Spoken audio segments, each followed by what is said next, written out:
తాగిన మైకంలో వావి వరుసలు మరిచి ప్రవర్తిస్తున్నారు కొంతమంది నీచులు. నాగర్ కర్నూలు జిల్లా కల్వకుర్తిలో దారుణం జరిగింది. దానికి సంబంధించిన వార్త ఇది. అత్తపై అత్యాచారం చేసి హతమార్చాడు ఒక అల్లుడు. పోలీసులు ఆ నిందితుని అరెస్ట్ చేశారు. కల్వకుర్తి మండలం రఘుపతిపేటకు చెందిన ఓ మహిళకు ఇద్దరు కుమార్తెలు ఉన్నారు. ఆ ఇద్దరు కుమార్తెల్లో ఒకరిని తిమ్మాజిపేట మండలానికి చెందినటువంటి వ్యక్తికి ఇచ్చి వివాహం జరిపించింది ఆ తల్లి. అయితే తాగుడుకు బానిసయ్యాడు ఆ వ్యక్తి. తాగుడుకు బానిసై తన భార్యను తీవ్రంగా వేధిస్తున్నాడు. ఎన్నో సంవత్సరాలుగా ఈ వేధింపులకు గురి చేస్తున్న క్రమంలో భార్యాభర్తల మధ్య తరచూ గొడవలు జరుగుతూ ఉండేవి. గొడవలు జరిగి ఆ కూతురిని వేధిస్తుండడంతో ఏకంగా కూతురిని తీసుకొచ్చుకొని ఆ తల్లి ఇంట్లో పెట్టుకుంది. అల్లుడిని కూడా తీసుకొచ్చి ఇల్లరికం పెట్టేసుకుంది.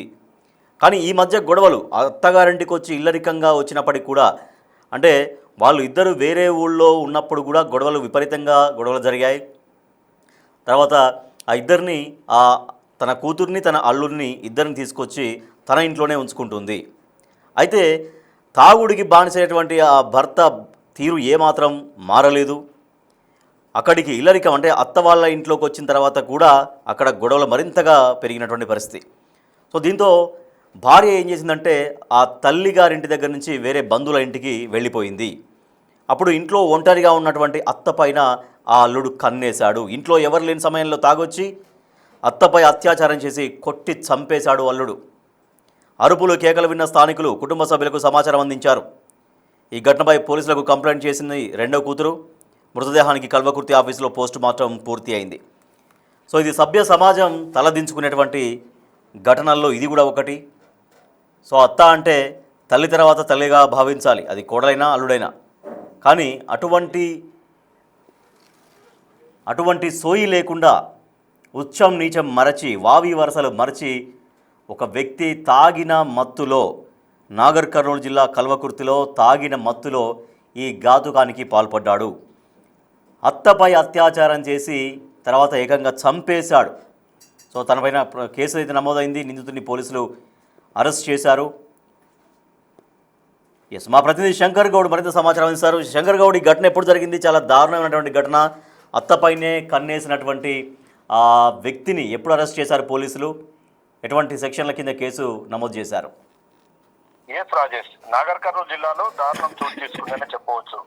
తన కుమార్తెని ఇచ్చినటువంటి అల్లుడే తనను అత్యాచారం చేసి హత్య చేసినటువంటి ఘటన ఒక్కసారిగా అందరినీ షాకింగ్ కు గురి చేస్తుంది. మొత్తంగా ఇది కల్వకుర్తి నియోజకవర్గంలో చోటు చేసుకున్నటువంటి సిచ్యువేషన్. ఓ మండలానికి సంబంధించి ఎవరైతే మాదం చెన్నమ్మ అనే మహిళ ఉంటుందో ఆమెకు దాదాపు 60 ఏళ్ళు ఉంటాయి. మొత్తం కూడా ఆమెకు ఇద్దరు కుమార్తెలు, ఇద్దరికి కూడా వివాహం చేసింది. తిమ్మాజిపేట మండలానికి సంబంధించినటువంటి వ్యక్తికి తన పెద్ద కుమార్తెనిచ్చి పెళ్లి చేశారు.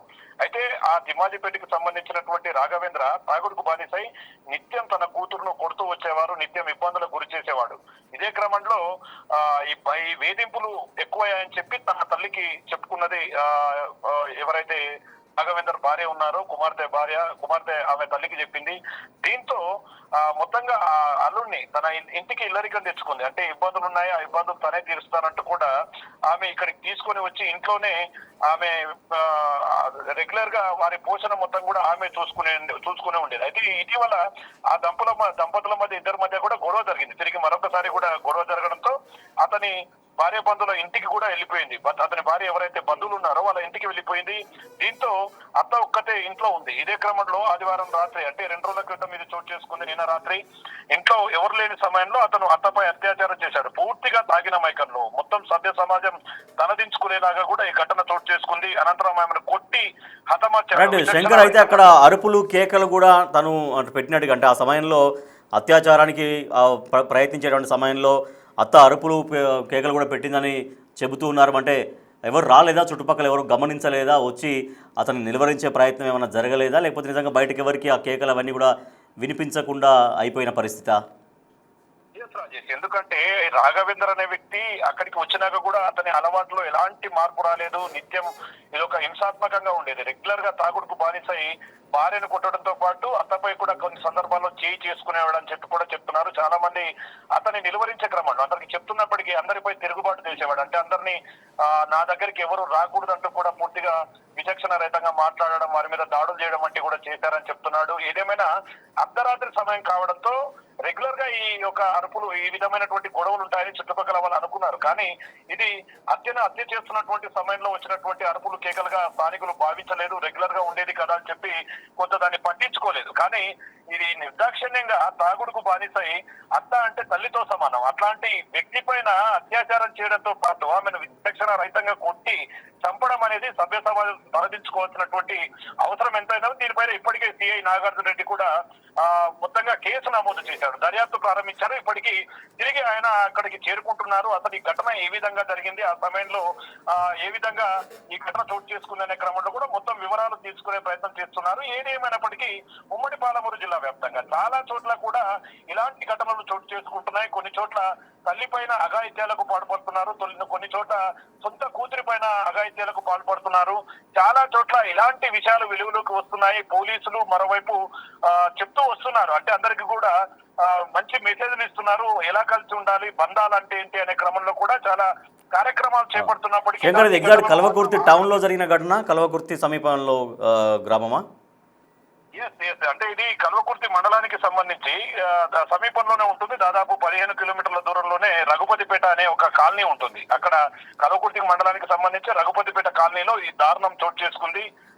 దాదాపు ఇది ఒక 10 నుంచి 15 కిలోమీటర్ల దూరంలోనే ఉంటుంది. ఈ వ్యవహారం కాస్త ఇప్పుడు నాగర్ కర్నూలు జిల్లా వ్యాప్తంగా కూడా హాట్ టాపిక్ గా మారింది. మొత్తంగా అన్ని కుటుంబాలు ఇదే అంశాన్ని చర్చించుకుంటున్నాయి. ఇంత దారుణానికి ఒరిగట్టినటువంటి నాగార్జున పైన, పూర్తి రాఘవేందర్ పైన యాక్షన్ తీసుకోవాలి. అసలు అతను సమాజంలో బతకడానికి అనర్హుడు అంటూ కూడా స్థానికంగా ఉన్నటువంటి గ్రామస్తులు, అదే విధంగా మొత్తం వ్యక్తులు చెప్తున్నటువంటి సిచ్యువేషన్ కనపడుతుంది. ఇప్పటికీ పోలీసుల అదుపులో రాఘవేందర్ ఉన్నట్టుగా తెలుస్తుంది. మరి ఏం జరిగింది, ఏ విధంగా తన అత్తను హత్య చేశాడనే కోణంలో కూడా రాఘవేందర్ ను పోలీసులు విచారిస్తున్నారు. రాజేష్, మొత్తంగా ఈ ఘటన అంతా ఒక్కసారిగా కల్వకుర్తి నియోజకవర్గాన్ని ఉలిక్కిపాటుకు గురి చేసింది. ఎవరిని నమ్మాలో, ఎవరిని నమ్మకూడదో, బంధువులు ఎవరో, శత్రువులు ఎవరో తెలియనటువంటి సిచ్యువేషన్ లో ఈ ఘటన ఒక్కసారిగా వైరల్ గా మారినటువంటి సిచ్యువేషన్ కనపడుతుంది. Rajesh, right, thank you Shankar. So అది కల్వకుర్తి మండలంలోని రఘుపతిపేట అనేటువంటి విలేజ్లో జరిగినటువంటి దారుణ ఘటన ఇది. వావి వరసలు మరచి చాలా నీచంగా ప్రవర్తించాడు స్వయంగా అల్లుడు. సో తన కూతురునిచ్చి వివాహం చేసి తన బాగోగులు చూసేటువంటి అత్తపైనే, తన భార్య తల్లిపైనే కన్నేసి అత్తపై అత్యాచారం చేసి దారుణంగా హతమార్చాడు అల్లుడు. అతని పేరు రాఘవేందర్, మనం చూస్తున్నాం. సో అతనే నిందితుడు, అతనే రాఘవేందర్. ఆ ఫోటో మనం చూస్తున్నాం. అది అత్తపైన అత్యాచారం చేసి తాగుడుకు బానిసై తాగి తాగి తాగి వావి వరుసలు మరిచి, ఉచ్చమేంటి నీచమేంటి మరిచి ఏకంగా తనకు కూతురునిచ్చి పెళ్లి చేసిన అత్తపైనే అత్యాచారం చేసి హత్య చేశాడు అతడు. నాగర్ కర్నూలు జిల్లా కల్వకుర్తిలో రఘుపతిపేట సమీపంలో రఘుపతిపేటలో ఈ ఘటన జరిగింది. అత్తపై అత్యాచారం చేసి హతమార్చాడు అల్లుడు. అతన్ని అరెస్ట్ చేశారు పోలీసులు. కల్వకుర్తి మండలం రఘుపతిపేటకు చెందినటువంటి ఓ మహిళకు 2 కుమార్తెలు. సో ఒకరిని తిమ్మాజిపేట మండలానికి చెందినటువంటి ఆ రాఘవేందర్కి ఇచ్చి వివాహం చేసింది ఆమె. సో అది వివాహం అయిన దగ్గర నుంచి కొన్ని సంవత్సరాలుగా భార్యను తీవ్రంగా వేధిస్తున్నాడు, భార్యను తీవ్రంగా కొడుతున్నాడు, తాగుడుకు బానిసై ప్రతిరోజు గొడవలు పెట్టుకుంటూ భార్యను నానా హింస పెడుతున్నాడు. సో అందుకని ఏం చేసిందంటే అత్త, మీరు దూరంగా ఉండడం కాదు, మీరు నా దగ్గరే ఉండండి, సమస్యలు ఏమైనా ఉంటే ఇక్కడ పరిష్కరించుకోవచ్చు అన్నట్టుగా తన కూతురుని అల్లుడిని ఇద్దరిని తన ఇంటి దగ్గరే పెట్టుకుంది. సో తన ఇంటి దగ్గర పెట్టుకుంటే కొంచెం గొడవలు తగ్గుతాయేమో, సో దూరంగా ఉండడం వల్ల వాళ్ళకు ఇబ్బందులు అవుతున్నాయేమో, సో తన ఇంటి దగ్గర నేను కూడా ఉంటాను కాబట్టి వాళ్ళ గొడవలు కాకుండా కొంత వాళ్ళ సంసారం సెట్ అవుద్దేమో అన్నట్టుగా భావించి ఆ అల్లుడిని కూతురిని తీసుకొచ్చుకొని ఇంట్లోనే పెట్టుకొని వాళ్ళు కొనసాగుతున్నారు, జీవితం కొనసాగిస్తున్నారు. అయితే అక్కడికి తీసుకొచ్చిన తర్వాత కూడా, అత్తవారింటికి వచ్చిన తర్వాత కూడా ఇదే రాఘవేందర్ గొడవలు మళ్ళీ పెట్టడం, అసలు మళ్ళీ అక్కడ భార్యాభర్తలకు మళ్ళీ చాలా దారుణంగా, చాలా తీవ్రంగా గొడవలు కావడం అనేది అది కొనసాగుతూనే ఉంది. దీంతో ఏం చేసిందంటే తన భార్య తన తల్లిగారింటి దగ్గర నుంచి వేరే బంధువుల ఇంటికి వెళ్ళింది. కొంతకాలం అక్కడ మళ్ళీ గొడవ సద్దుమణిగినాక రావడం కోసము ఆ రకంగా కొంత వాళ్ళ బంధువుల దగ్గరికి ఇంటికి వెళ్ళిన తర్వాత అత్తపైన, ఒంటరిగా ఉన్నటువంటి అత్తపైన కన్నేశాడు. అత్తపైన అత్యాచారం చేసి అత్తను చంపేసినటువంటి అల్లుడి యొక్క ఉదంతం ఇది. సో తనపైన పోలీసులు కేసు నమోదు చేశారు. నిందితుడిని పోలీసులు అయితే అరెస్ట్ చేశారు. మరి ఆ అత్యాచారం ఎందుకు చేశాడు, హత్య ఎందుకు జరిగింది అనే దానిపైన రాఘవేంద్ర అనేటువంటి వ్యక్తిని పోలీసులు విచారిస్తున్నారు. అంటే తాగుడుకు బానిసలై పూర్తిగా మద్యం మత్తులోనే కూరుకుపోతే జీవితాలే నాశనం అయిపోతాయి, సర్వనాశనం అయిపోతాయి, సంసారాలు కాపురాలు ఏమీ ఉండకుండా బంధాలు అనుబంధాలు కుప్పకూలుతున్నటువంటి పరిస్థితి. సో ఇట్లా తాగుడుకు బానిసై మద్యానికి బానిసైపోతే కనీసం వావి వరసలు కూడా మర్చిపోయేటువంటి దారుణమైన పరిస్థితిలోకి కొంతమంది మనుషులు వెళ్ళిపోతున్నారని చెప్పడానికి ఇదొక ఉదాహరణ.